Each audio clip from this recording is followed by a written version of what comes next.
Good afternoon.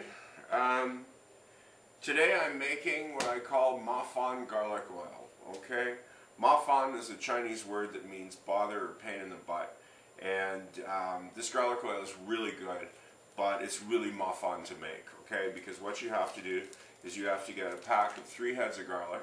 You've got to peel them individually, and you've got to chop them. Okay. Now, the last batch I made, I tried a shortcut, and I just put them in a blender, right, and the taste was nowhere close, and I'm not going to bother to do that again. So what I'm going to do first to show you, I got a old spaghetti sauce jar that I'm going to sterilize with some boiling water in a minute.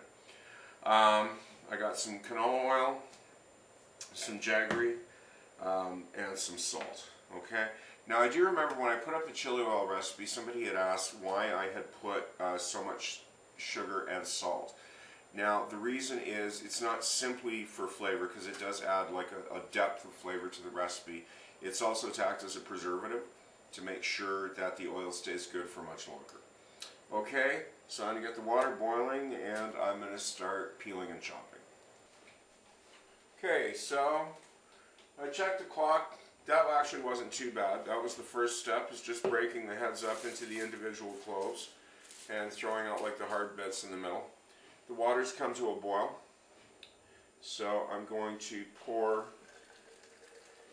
boiling water in here and let that set to kill any bacteria.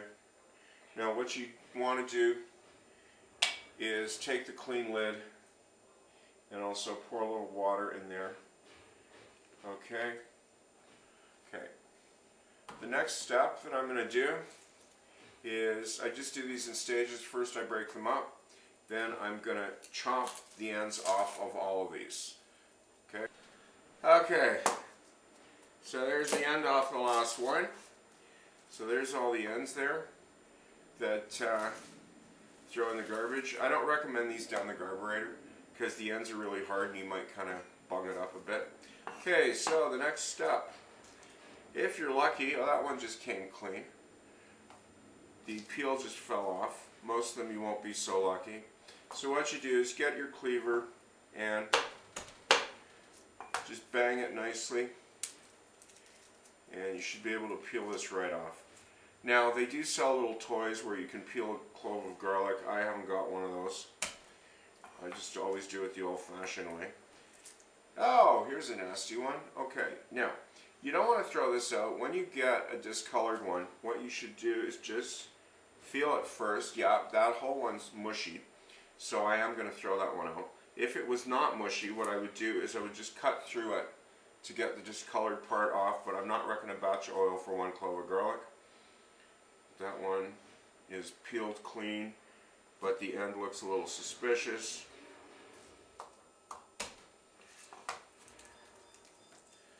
Okay, and like that till you prep the whole batch.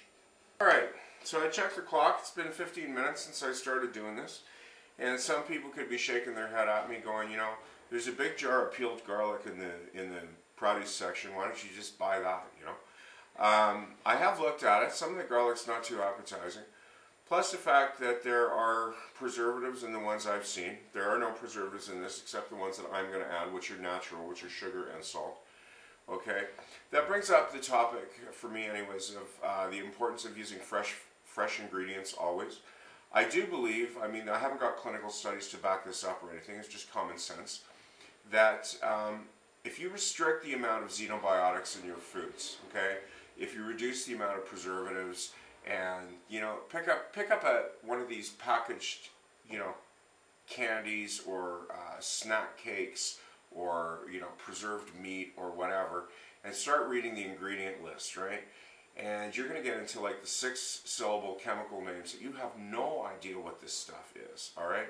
Now if you look at it from a point of view of biology, right?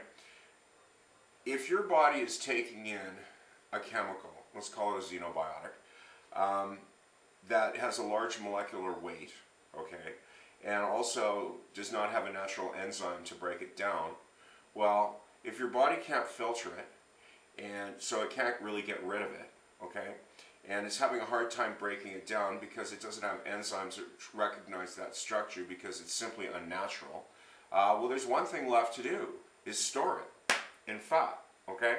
So I think, you know, if people would just cut out some of these preserved everythings and start making their own stuff, they could go a long way to lose some weight. Aside from the fact that garlic is really good for you for a number of health reasons I won't even go into here. But, so the next step is the chop, okay? I'll spare you most of this. Now, I'm not simply going to just mash it down, because to get the real flavor in the oil, yes, you do want chunks.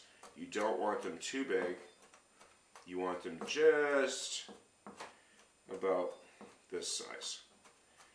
Okay? So I'm going to finish all that up back and then come back and move over to the stove. Okay, so the garlic's all chopped. That's what it looks like.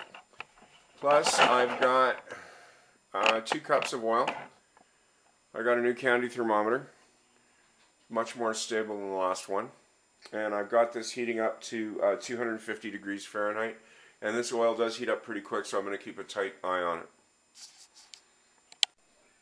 Alright, so the temperature just hit 250 and I just turned the heat off. So first thing I'm going to do is put the 5 mils of salt in.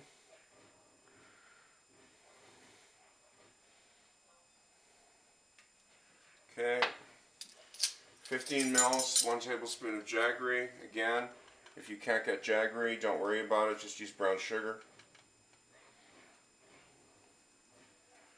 Okay, give that a brief stir. Now the flavor of this oil will take several days to develop, so unless you're in a panic to use it, just put it in the jar and wait. Keep it at room temperature. If you notice, I transferred the garlic to a bowl, so it's a lot easier to work with. And like with the chili oil, what you're going to do is get this going and have it caramelize.